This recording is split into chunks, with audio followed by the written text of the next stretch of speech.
everybody. Welcome to Macro Talk 2. It is Thursday, June the 19th, 2 o'clock in the afternoon.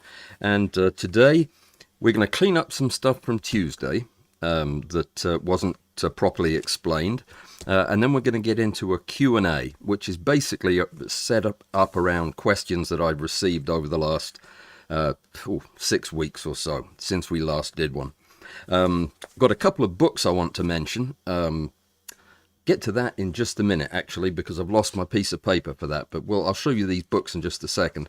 And then we're going to talk about how to clean hairy bugs, and we're going to talk about some crystal stuff as well. Questions have come up about that. And if we have time, I'm going to talk a little bit about photographing snakes. For those of you who are into snakes or run into one while you're out looking for bugs, yeah, there are ways to photograph them, safe ways to photograph them. I'm going to talk about that if we have time. Saturday, Presume, 10 o'clock in the morning until noon, and then at 12:30, Tangent with Larry and myself. And I don't know what we're doing this week.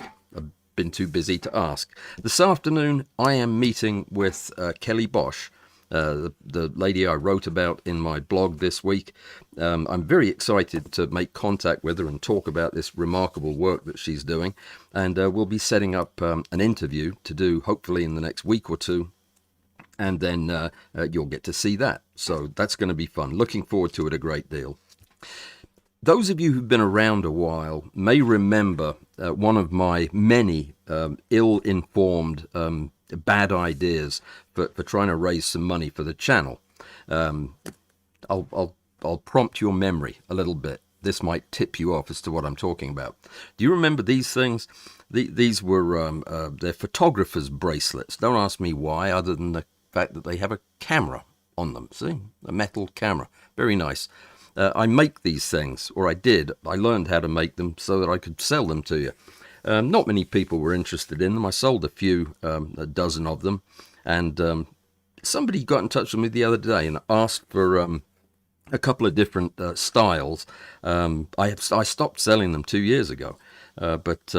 Yeah, I was impressed that somebody remembered them and they asked for them. So I made these over the last couple of days, including a brand new double exposure, it's called. Hang on, if I can show it to you. Double exposure because it's got 2 cameras on it. How about that? Yeah, lovely. But these are just the Nikon ones. I make them for all different camera brands. I mention that just on the off chance that anybody's interested in it. I'm not going to start the website back that had all the pictures and all that on it, because that was just a massive amount of work for really not a lot of reason. But those of you who remember, if you want to have one of these to put on your wrist or to give to somebody to put on their wrist, just get in touch and I'll make whatever it is you want. I'll make them to order. Okay, good. So these are going out this afternoon. So is the most recent crystal viewer, which I'm going to be talking about in just a little bit. So, where were we? June competition, wild card. Everybody's invited to submit 2 pictures, whether you've won in the past or not. This is the contest that is going to be judged both by me and by my computer. We're going to see how accurate it is, if it does a good job. It won't count, it's just for fun. But mine will count. That won't be for fun, but the computers will just be a lark. Okay, I think that's everything that I had. You are welcome to put any questions you have today. If there's anything that you want me to touch on, put it in the chat now so that I can get it and leave some time for it. I think the questions I've already assembled to answer are going to take up most of the time if we do them properly and in detail. But yeah, let me know if you have a question and what it is. So to clean up a few points from Tuesday that I was not clear about. The first one concerned this lens and how these guys being Klaus and Graham, are using this lens in their photography. So what I want to do is explain precisely what I was talking about. They change focus the way you would change focus by turning the focus ring on the lens, and they do this fairly swiftly as they're depressing the shutter button and releasing a burst of 180 frames or whatever it is they're doing. So it's a quick, and it takes just a second or so to go through the whole distance that they're trying to cover. I don't know if I gave the impression that they were using the camera for that. That was incorrect. It is actually the lens ring. Some people are thinking that that might be easier to do if you were to put, say, a follow focus device on the lens. I happen to think that would be easier because that way you can turn it in a more ergonomic way. But I don't know. I don't have that camera, so I haven't had cause to try it. But yeah, it's all the rage. Those of you who watch that live stream are probably wondering how you can get your hands on a camera to try it yourself. The pictures are just remarkable. Okay, the next one was the... oh yeah, somebody asked me, they didn't understand how Helicon could accept batches of photographs if these guys were using gigantic cards that were full of pictures. I mentioned it in passing, but what Klaus does is he has set up his camera so that he can just press a button on the camera that he's assigned for this purpose, and it will create a new folder on the card. So a stack, after he's finished a stack, he'll press the button and it'll create a new folder, and the next 4 or 5 stacks will go into that folder. And when that has got enough in it that he can send it off as a batch to Helicon, he makes another folder. Most of the time, most of our cameras are programmed to just use one folder, and when it fills up, it rolls over and makes another folder. But this is a good way of doing it, and that I wasn't clear about either. So he just programs a button on the camera body. When he presses it, a new folder is made, and the next stack goes into that. Okay, now, where were we? Yeah, Graham was talking about his camera settings, and a few of them were slightly different than Klaus's, and I thought I'd just mention that. Graham usually recommends shooting wide open at f2.8 with this particular lens, and he also keeps his shutter speed up a bit higher than Klaus does, about 1/800th of a second to 1/1200th of a second. That's about twice as much as Klaus uses. His speed's about 1/500th. But remember, Klaus has got his set up so that the aperture is the priority, and the shutter speed will change, as will the ISO, to keep his keep his aperture where he wants it. So he could well be shooting in the same range. Somebody had asked about that, but that's a difference. I think that was all that I wanted to clear up. I think what I'm going to do is rent one of these cameras and do a video outdoors, and probably just for amusement to show you how bad I'll do it. But yeah, I think that would be worthwhile to do, and maybe in the coming weeks. It's going to be warm here, so I'll be looking into that. Okay. Does anybody have any questions before we get started? Yeah, here's one. I'm interested in the information to be published from the Zoom Live June 12th best camera. Okay, yes. I think that what I'm going to do with that is either redo all that content as a video or as an article. The point of the live stream was that it is ridiculous to come up with a best camera, because it's so... all these cameras are great.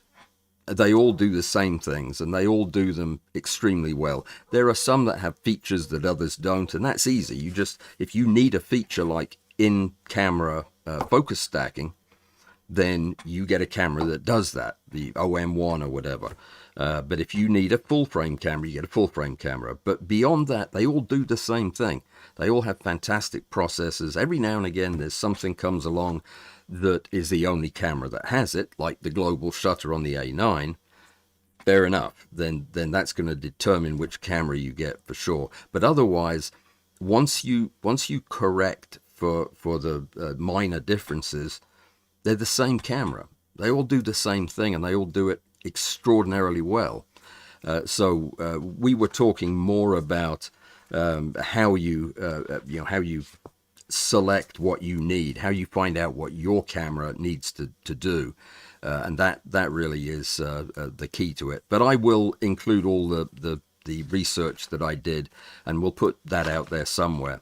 I'm not recommending cameras to you. I think they're all good. I think there isn't a bad camera on the market right now. There are some pretty bad lenses, mind you, but not cameras. So thanks for asking, and I hope that answered the question. David asks, field focus stacking, 1+ continuous LEDs or flash? Considering the flash can't recharge fast enough, your thoughts? Well, David, that is actually what we talked about on Tuesday. The whole idea of this high speed global shutter in-house in field handheld stacking is that you're able to use continuous light. It just has to be a very powerful continuous light, but it allows for incredibly accurate stacking. Do you want to see some of the pictures? Because obviously you weren't there on Tuesday. So yeah, you probably need to see a picture or two. Where are they? Here's one. These are, I guess you can see that. No, you can't. These are handheld focus stacked images from Klaus Gilloy. And he did this using either natural light or in some cases continuous light from a small portable LED light source. I say small, it's 150 watts. I mean, it's really powerful. And only a couple of people are doing this now because only a couple of people have the requisite camera. But these are handheld stacks that are shot in about 1 second, up to 200 frames in 1 second using the incredible Sony A9 Mark III. So yes, that is there is no role really for focus stacking in the field with flash unless you're shooting something static and you're using a rail, in which case, yeah, you're nuts to do it. Not really. I mean, there's people like to do that and take all their gear out in the field, but not me. Let me see if there was any other nice. Here's a nice picture that you'd like. Yeah, isn't that gorgeous?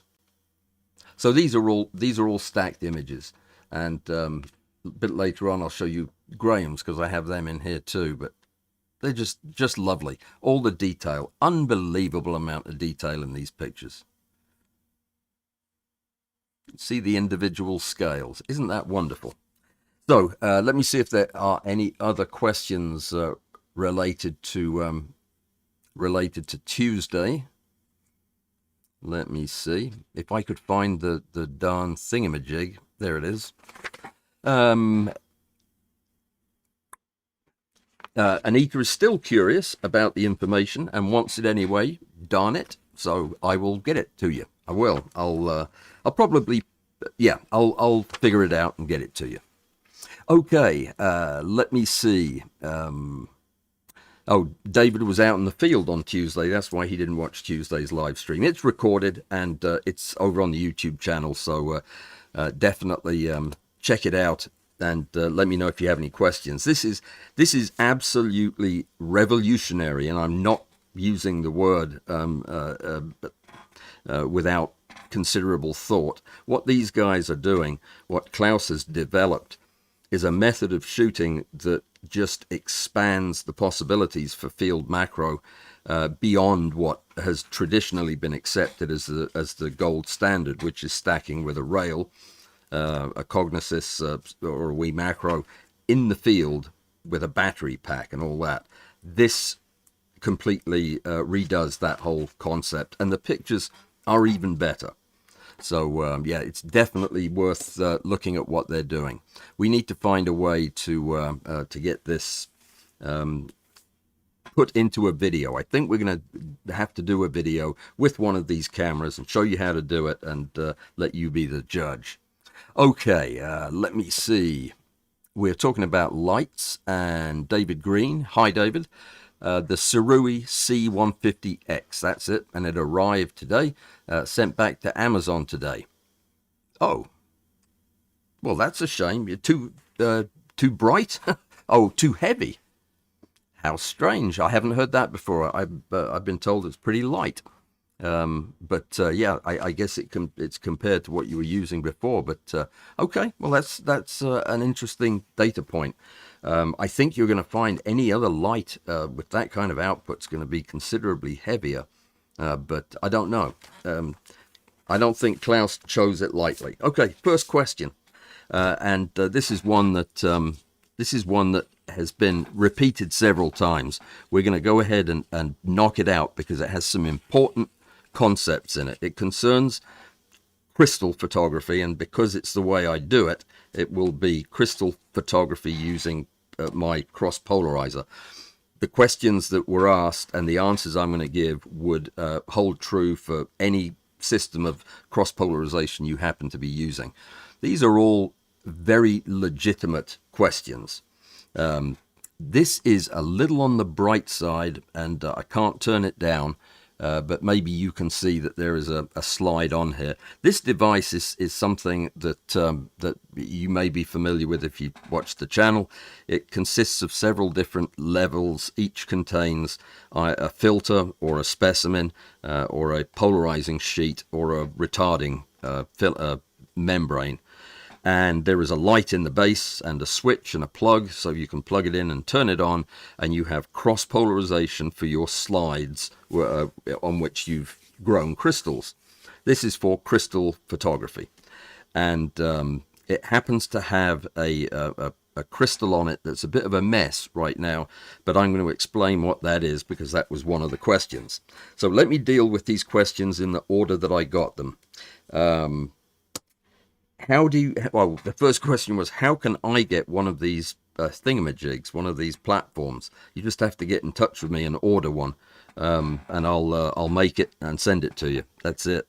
There'll be something on my website about it that'll explain pricing and everything, but yeah, I'll make it for you. I'm getting much faster at making them since the backlog of 20 or so went out the door, so and I'm staying ahead of time of the game on the parts, so we're all ready to go. If you want one, just get in touch. I'm gonna break the flow for 1 second. Some of you may have heard me talking about the wonderful bargain I got on a gigantic sheet.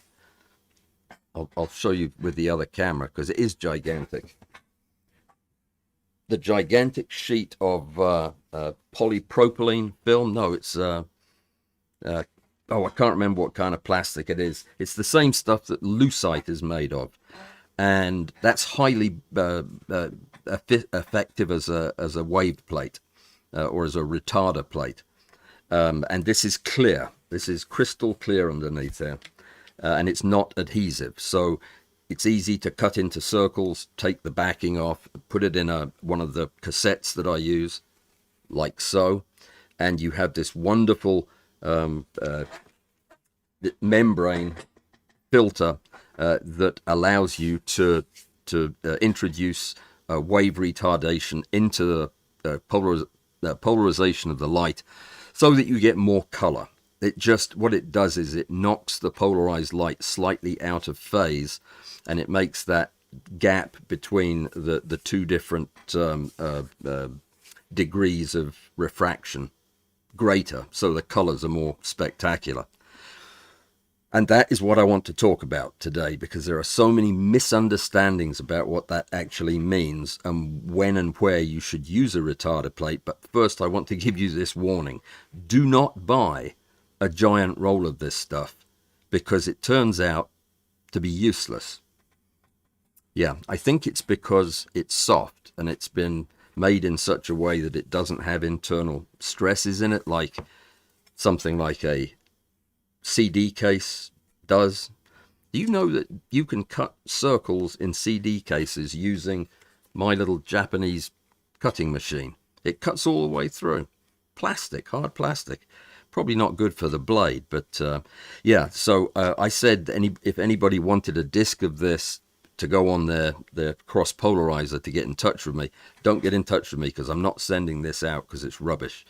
It does give a very, very subtle change. It very slightly boosts some of the wavelengths of color, but I wouldn't recommend it. This is probably what you want. So one of the questions was concerning my comment to somebody that you don't need to buy an Edmunds Optics full wave plate or quarter wave plate for $411 or whatever they cost. Those devices, those filters, are made of mica or some other crystal. They're delicate, they're breakable, and they do one thing, and they do one thing perfectly, and that is they knock the light out of phase by a full wavelength, exactly a wavelength or a quarter of a wavelength. What you're paying for is that specific accuracy, because you're doing tests on an optical lab bench, and you need a device that is going to do exactly what you're saying it's going to do, and retard the polarization by a full step. That is not what we need. We just need something that is going to boost the difference in the refraction between the polarized light. That's all we want. We want something that's going to make it more colorful. You can do that for nothing, as opposed to $400-500. Cassette cases being one example. These are extraordinarily birefringent. The way they work in polarized light is the whole thing changes color, and it also changes the way the polarized light interacts with the crystals, and they don't cost anything.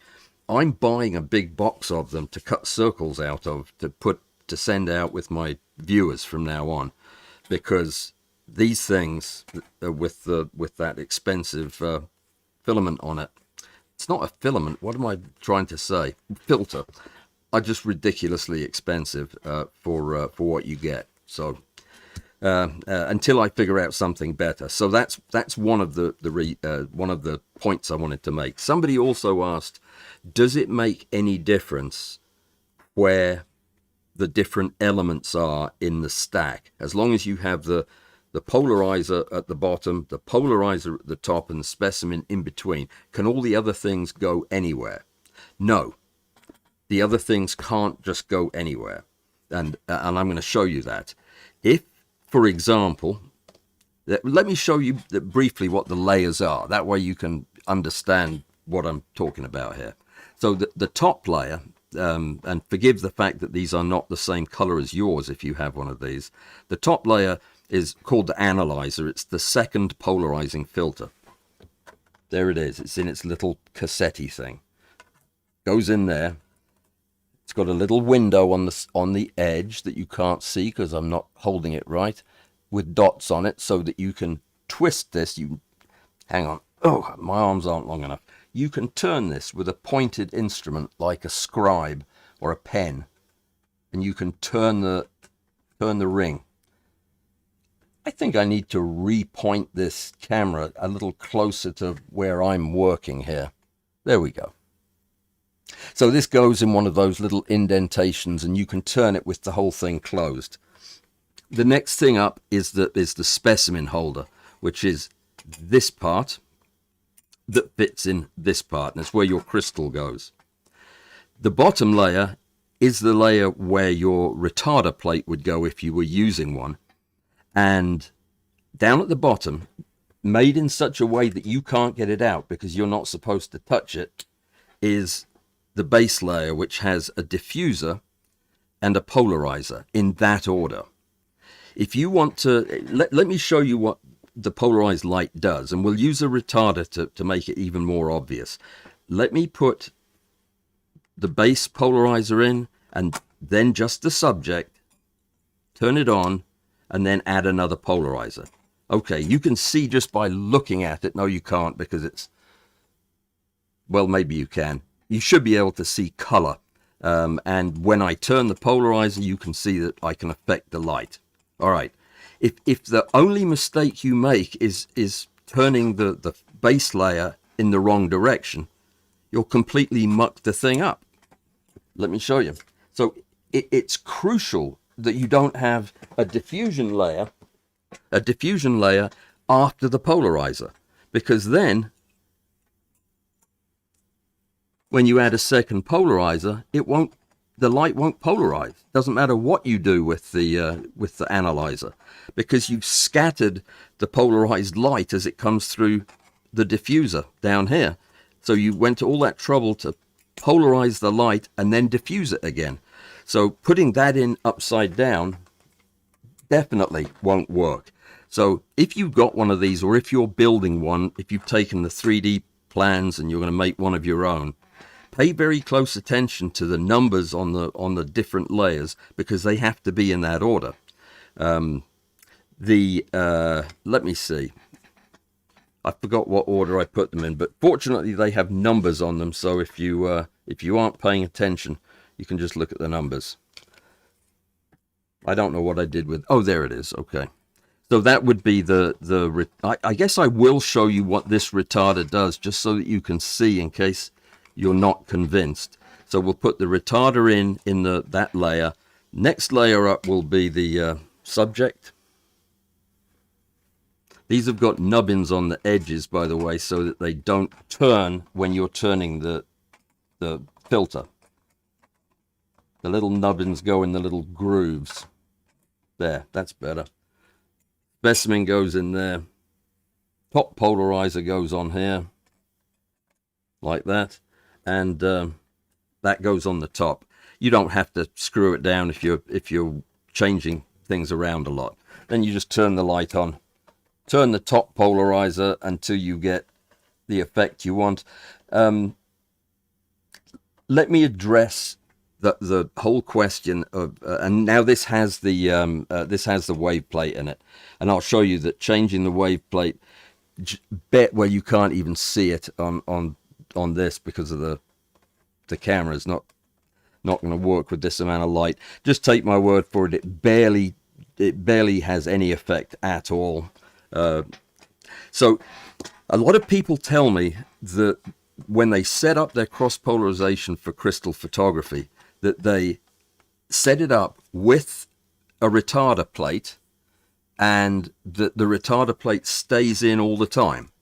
If it's on their microscope, for example, they'll have a polarizer, a wave plate, and a polarizer on the other side of the specimen, and they just leave it that way always. And I ask, well, why do you do that?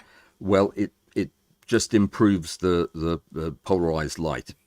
The fact of the matter is, only a smallish percentage of birefringent material is going to be more spectacular with light that has been retarded in the system. Most of the time, it either does nothing, or it actually slightly hurts the quality of the image. Most of the time, the polarizers are all you need. It's only when you have a weakly birefringent material that's birefringent, but it doesn't put out a lot of nice color with it. And I'm going to show you an example of that. It's already up there. It's a bit bright though, isn't it? When you have a material that is like that, then a retarder plate will often boost the colors and show you colors where there weren't colors before. And like I said earlier, one of these cassette case is as good as anything that we need to do this. But this is an example of when you might want to use a wave plate. But any crystal that is already colorful and displaying the full range of colors that you're looking for, you don't need a wave plate. Get it out of the system, because it will mess with your light, and it prevents you from doing one very, very important thing, and that is completely extinguishing the background light. When you're using polarized light, you want to be able to turn the polarizer so it's at 90 degrees to the first polarizer, so that all of the extraneous light is blocked, and the only light that's getting through is the light that has been sprayed out by the birefringent material.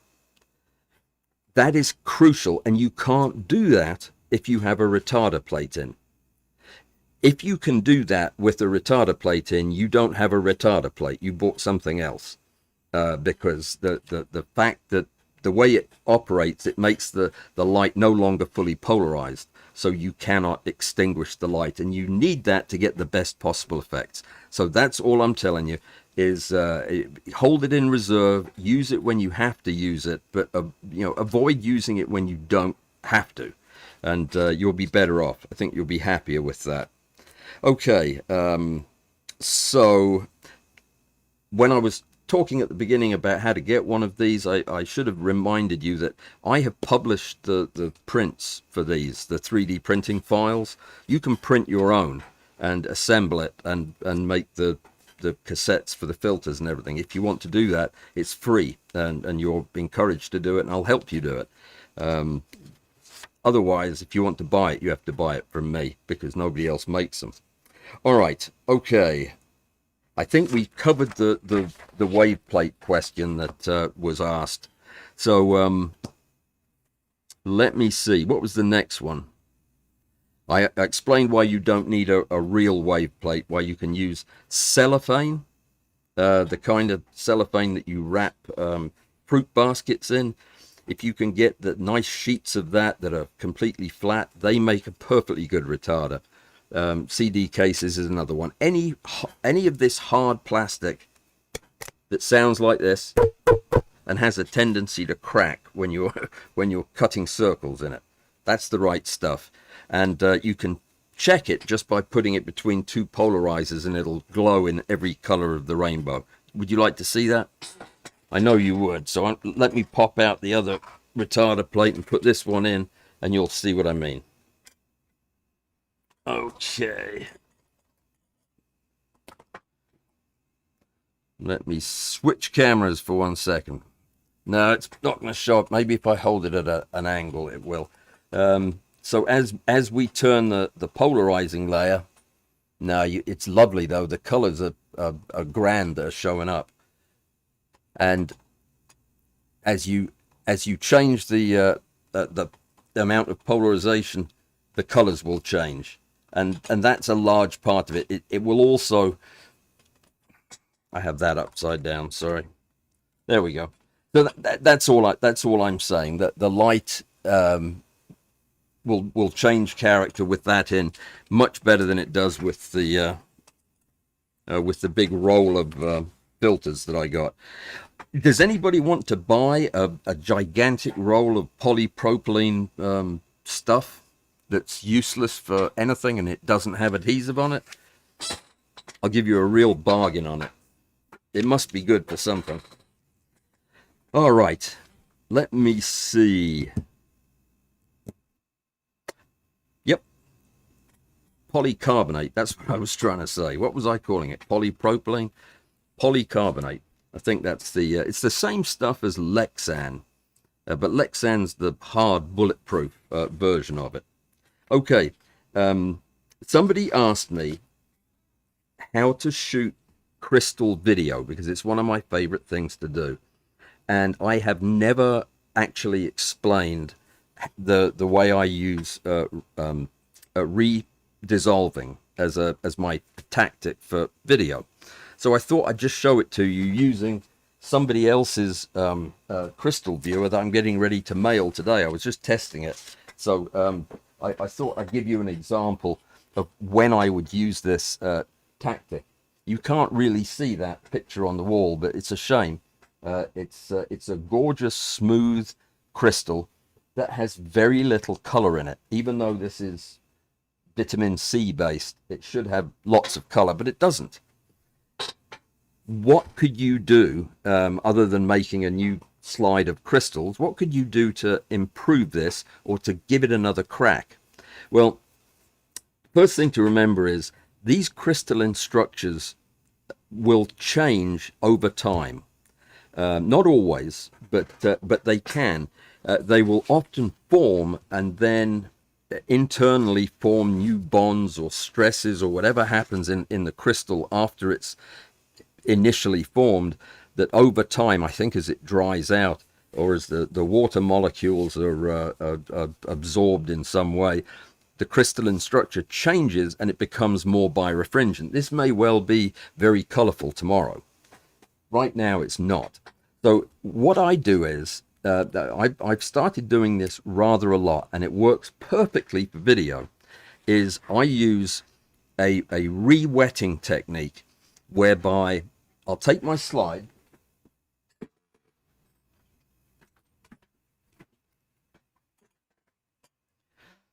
hang on, I might as well show it to you, seeing as we've got it here. So I'll take my my slide like this, which is nice and let me change the extinguish that light completely. That's pretty close. So these are 6 blobs of my solution that have dried. If they're still not particularly colorful tomorrow, and take my word for it, they're not colorful. They're pretty, and the shape of the crystal's nice, but they're not putting out a lot of color. If there's still no color there tomorrow, what I will do is take, I had to find it. It was behind me on the desk. I wasn't properly prepared. My micro pipette, which can be dialed down to as low, I think, as 5 microliters, something like that. A teeny tiny drop anyway.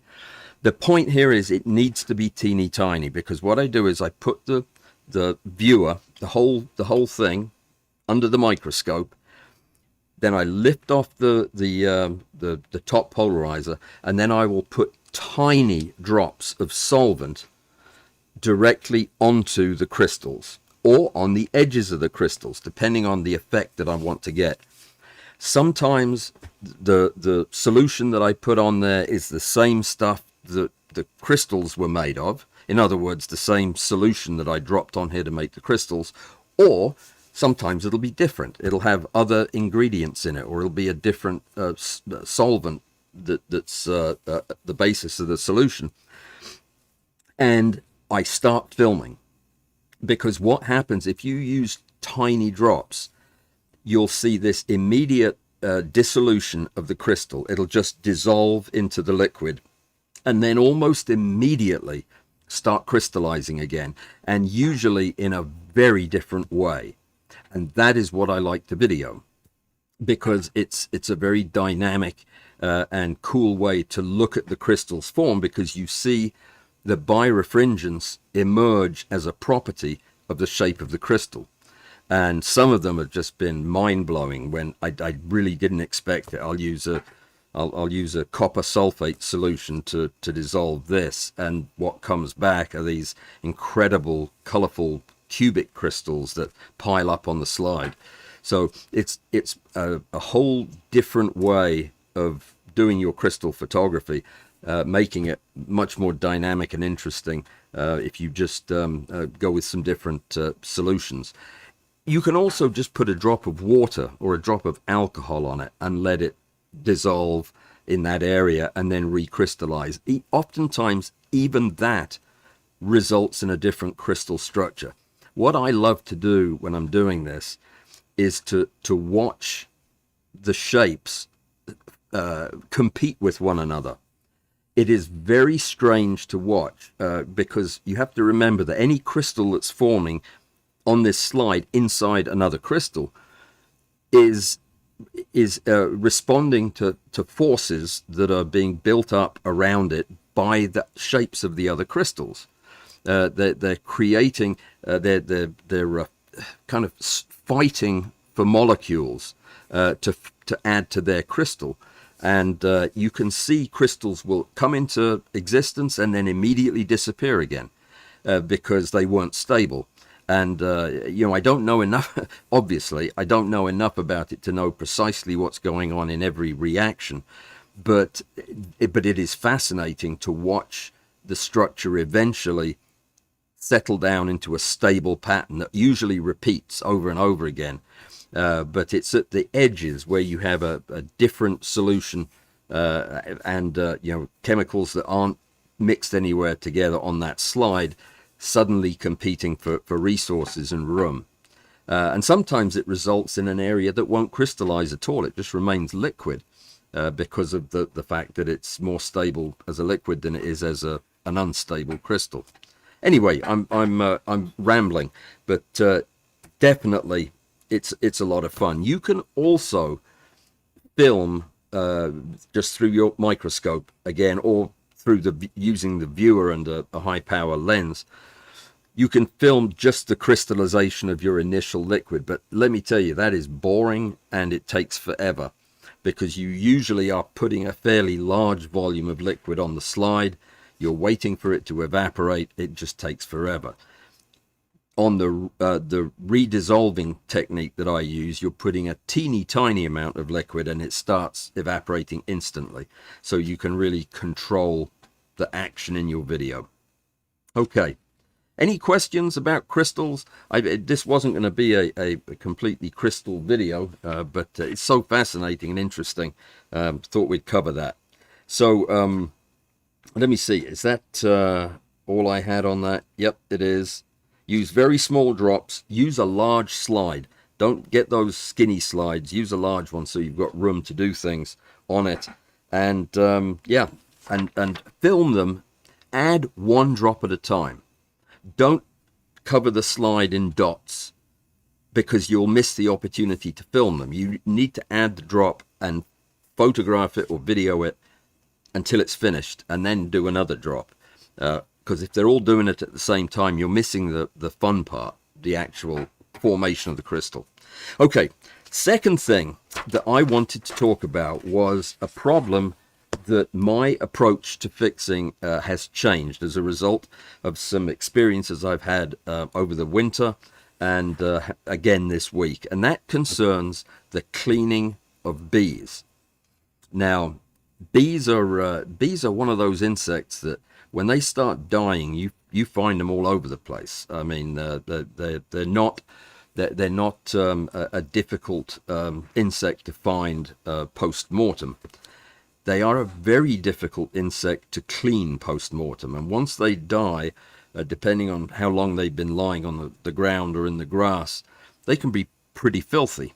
And depending on what kind of bee it is and where it's been living, it may well be covered in wax. And that is probably the biggest problem with making a regular bee look absolutely gorgeous, is getting rid of the wax and the dirt without wetting the bee. Wetting bees is a bad idea. It never works. You can never unmat the hair after you wet it, no matter what you do. It just seems to be impossible. Now, for many years, I recommended using a dry technique, using the tiny little dissecting brushes or points of filter paper, which is what I use now, because that's so cheap, and you can have a stack of those and go through them for pennies. However, I would use one chemical sometimes, and that's Celasolve. I don't know if you're familiar with Celasolve. It's ethylene glycol monoethyl ether. That sounds right. I think that's right. Ethylene glycol monoethyl ether. Yeah, terrible name. Whoever thought that up. That was the only thing that I was really familiar with that was safe to use on bees and would dissolve the wax. But what has been happening is I only have a little bottle of Celasolve, and it has stopped working. It's not particularly expensive, but these days I think you can only buy it in 55-gallon drums. And it's mine has just stopped working, and I think it's probably because it's absorbed some water from the atmosphere. They say that when it gets hydrated, it stops working, or it might be other things. It's old too. It could be that. But the point is this, it just hasn't been working, and I've been ending up with bees that I cannot get the wax off. And beeswax is a particularly difficult substance to get off an insect. or a counter or your clothes. Yeah, beeswax is very hydrophobic. It hates water, so it will not let water in. That's why it's useless to clean it. And it contains all kinds of other chemicals that are hard to clean, like fatty acids and esters and things like that. It has a high melting point compared to other waxes, a lot of which are very soft, and it has a tendency to soften before it melts, which means it kind of gets even deeper into whatever it is you're trying to get it out of. It's just very difficult to clean, and Celasolve may well work for you. It stopped working for me some time ago, and I haven't pulled it out and tried it again until last week, when it was completely useless.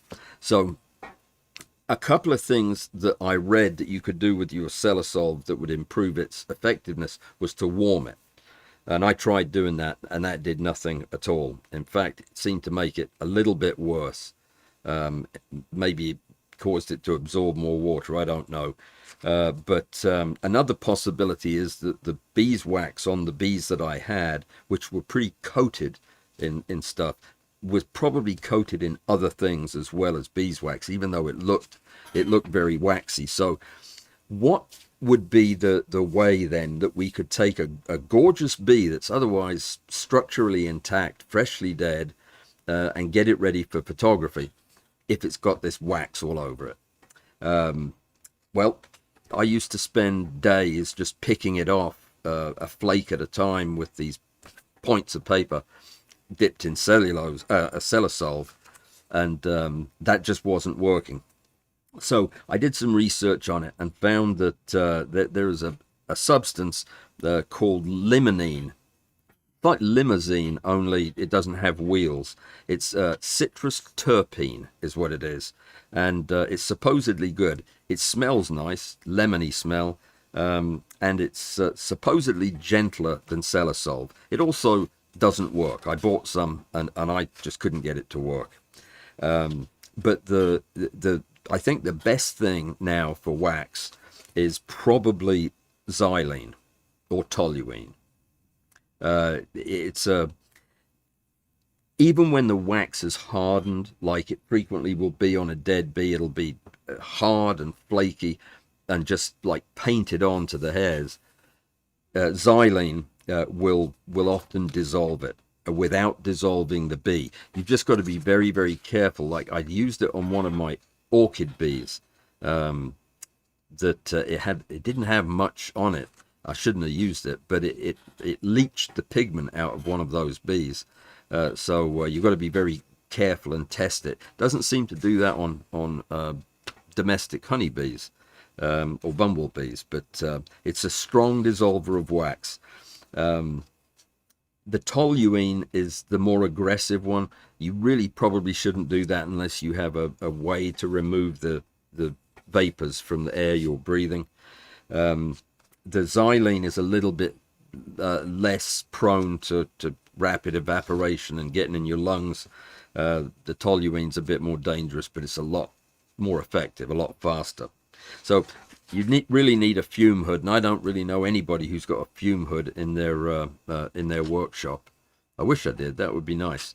Another thing that some people will use is naphtha, which it's pretty effective against beeswax, not so much against other waxes.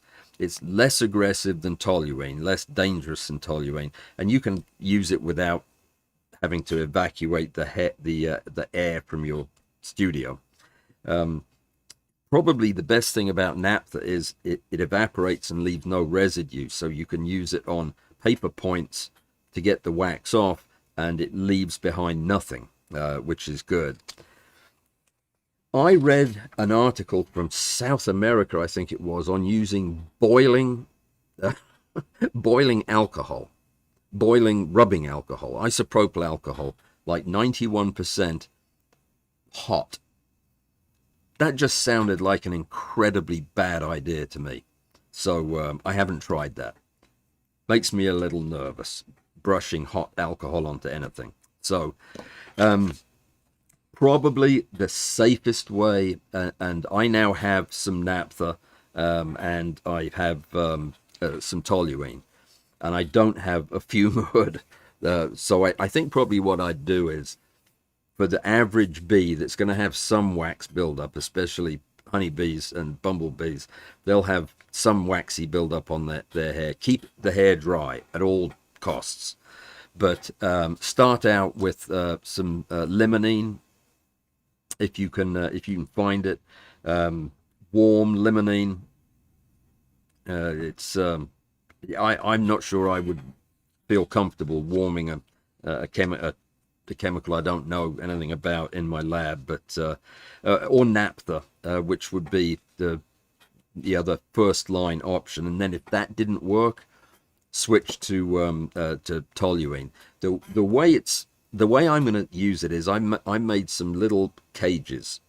They're like, have you ever seen a tea bag strainer? You put a tea bag in this little metal cage and stick it in your boiling water, and it makes tea. If you drink tea, I don't drink tea, and then you pull it out and throw the tea bag away. You can also put a bee in there and dip it in toluene. Do not then make tea with it, though. You understand that would be dangerous. So that is a great way of doing it. It also works with the naphtha. So you can, grossly clean the bee of any big chunks of filth that are on it with paper points, the way I've shown you before, and then put it in one of these tea bag strainers and drop it for about 2 or 3 minutes into the naphtha or into the toluene, whatever you're using. You don't heat it. You just, if you're using the limonene, for example, instead of naphtha, you just get it warm in a water bath, not over a flame. All this stuff is flammable. And once you have soaked it for 2, even 5 minutes, I guess anything above 5 minutes would be too risky to destroy the bee. But after it's soaked in there for 2, 3, 4, 5 minutes, take it out and use a very, very fine, soft brush. This is what I use. And brush the solvent out, going in the direction of the hairs. And it'll usually pick up all the wax and put it on your brush. And you don't need a fancy brush for that. Dental picks are also pretty good. Plastic dental picks that have the frilly edge on them. They're like tiny, tiny combs. I only discovered that recently, but they're fantastic for that. They're not fantastic for cleaning your teeth, though. I don't recommend sticking that thing between your teeth, because the little legs on it, well, they hurt. Yeah, so don't do that. And once you've done this, whether you're using toluene or the limonene or naphtha, once you're done, rinse it in isopropyl alcohol, and that will take the residue off and it'll let it dry more cleanly. That's probably the best way to do it. And if you were gonna, if it was so important, if it was a once in a lifetime opportunity to shoot a rare bee, like my orchid bee that I had, the green one, then it's probably a good idea to actually have a protocol so you only have to do this once. So I'd probably use naphtha for a minute and then switch it to toluene for a minute and then rinse and dry, so that you be sure you're covering any chemical composition that wax may have. A word of caution, I tried a lot of other things. Don't use methyl ethyl ketone. Some people, that's a kind of a universal solvent. It dissolves bees as well. So methyl ethyl ketone is not a good one. I don't like acetone either. It tends to remove the colors from things. So you end up with a waxless, colorless bee, which is not what you want. The other thing I'd mention, and I haven't finished testing this, is make sure that if you're using Bondix, say, to attach your bee to a pin, or if you're using super glue like I do, make absolutely sure that those glues are not dissolved by toluene or naphtha or whatever it is you're using, because you do need to have the bee pinned, so you've got a handle to hold it by. And if the solvent also dissolves the mounting agent, you're going to have a beautifully clean bee lying on the floor, which kind of beats the whole plan.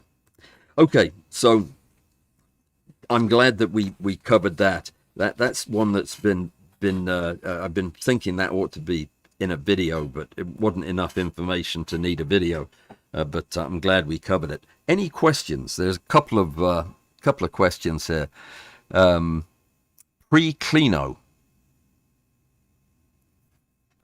You will not be sorry, says Joseph. BBEE. Sorry. Yeah, I'm already sorry for even reading that. Please do not use toluene. That was Diane taking care of me. You're right, Diane. It's toluene's bad stuff if you breathe it in and get it. It absorbs through your skin too. It is dangerous, but I use it in tiny amounts, and I really am careful. Diane says it's hard to get rid of the extra that you have left from the gallon that you have to buy. I just have a couple of cc's of it. I borrowed from a lab. Well, yeah, we won't go there. But yeah, good. Diane's making a good point. This stuff's dangerous. You need to treat it with great respect. Yeah, it's long lasting in the environment. Let me see. I saw one of those super chats. Yes, Diane, thank you so much. You're very kind. I love getting those. I think that YouTube takes the half the money or something. I'm not sure. I've never actually seen anything from it, but it's nice that people do that. Okay. I'm looking for messages with my name on them. I don't use a rail in the field, but use my Canon focus bracketing. Which one do you believe is better for static tiny flowers?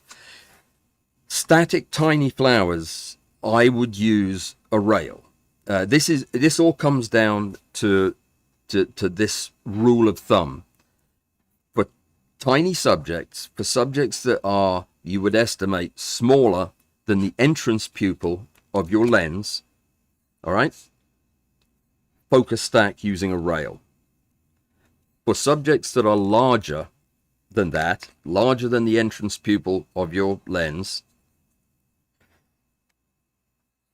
and you can estimate the size by looking into the lens.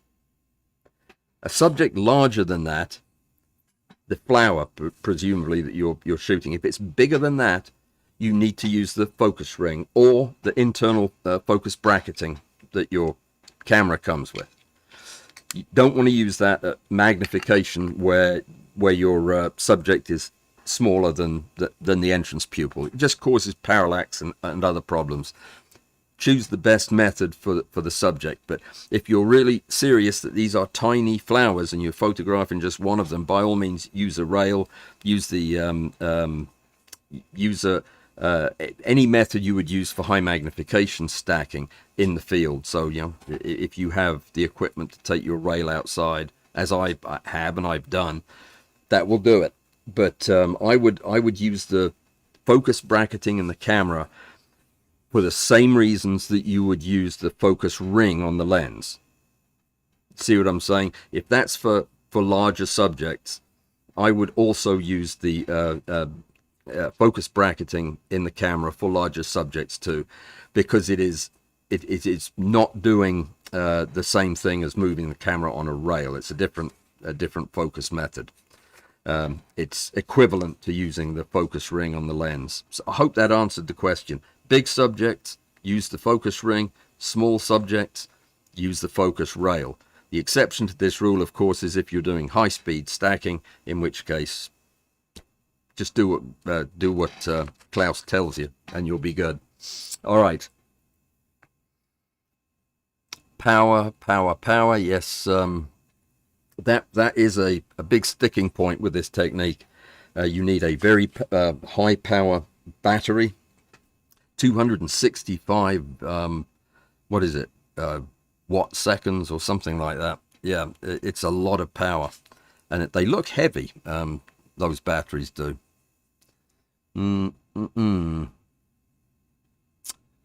All right. The polarizer unit also works as an underlight backlight with the top polarizer removed. Absolutely, it does. You can do all kinds of things with it. I mean, it's a handy little gadget.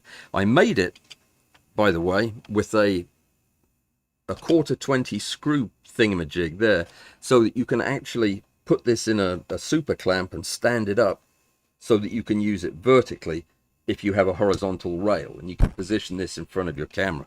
That's the way I use them. So I thought, well, I'll put a little grabber on it so you can use a clamp and hold it. So yeah, they're very versatile. I'm not gonna be selling these things forever because they're a pain to print and assemble. So if you want one, get on it and let me know. Probably through the end of the month, and then I'll move on to something else. We're out of time. It's after 3, and yeah, I've got places to go. I'm heading over to Los Angeles to meet with Kelly, and that is something I'm very excited about, learning more about this amazing technique. So thank you everybody for coming. Have a great weekend. Please join us for Zoom. For those of you who are Patreon members, that will be 10 o'clock on Saturday at 12:30, Tangent with Larry Strunk and myself.